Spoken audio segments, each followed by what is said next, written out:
Նախորդ հաղորդմանը քաղաքագետ Արամ Ավետիսյանը հայտնել էր, որ եկեղեցի իշխանություն եւ ընդդիմություն լարված իրավիճակը ստեղծել եւ կառավարում է Ռոբերտ Քոչարյանը։ Հիմա ինչ անում երկրորդ նախագահը, ամենայն հավանականությամբ տանը իր համար թաքնված 3 դիագնոզներով ու պոպկորնով դիտում է այս ամենը, թե սրբազաններին ոնց են դատում, ու ինքը դրանից հաճույք է ստանում իմիջայլոց։ Հանրապետություն կուսակցության նախագահ Արամ Սարգսյանը թերևս Հայաստանում այն եզակի մարկանցից է, որը որ շատ լավ ճանաչում է Ռոբերտ Քոչարյանին, որովհետև նա եւս Ռոբերտ Քոչարյանի տուժողներից է եւ շատ լավ պատկերացնում է, որ այն ինչը տեղի ունենում մեր երկրում, դա Ռոբերտ Քոչարյանի կազմակերպվածն է եւ կհիշեք Արտուր, երբ նա իր հայտնի ասուլիսներից մեկում ասաց, որ որոշակի սրբազան պետքա լինի, որ առաջնորդի պայքարը եւ այս մարդը ես այն ժամանակ եմ բացահայտել, որ ինքը Գերմանիայից զանգահարում է այդ ընթացքում Աբրահամյան հովիկ կոչվածին, ինչ որ մուկա կռիսա, չգիտեմ ինչա, այն որ Ստեփանորիչի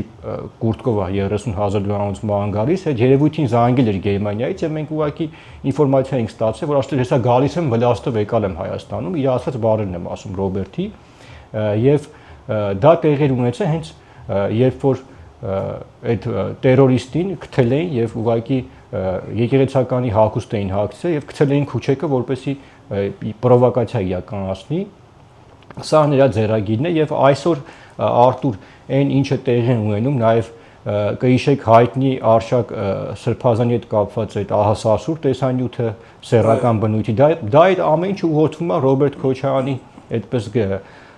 տնից օջախից, իսկ Ռոբերտ Քոչարյանի տունը օջախը գտնվում է, գիտեք արդեն, ոչ թե Երևանում, չնայած նա այդ Իսակովում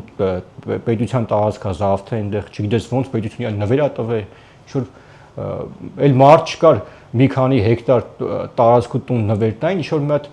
Ղարաբաղցի տականքի են նվեր տվել, սա իր հերթին, թող պատժասի, որ դա եւս վերադարձվելու է պետությանը, նա բոմժ է դառնալու Արտուր եւ թոյթա իր հորական տունը Ստեփանակերտն է, որ ռեմոնտը չէր արել, պետքա վարդյայի մեջ իր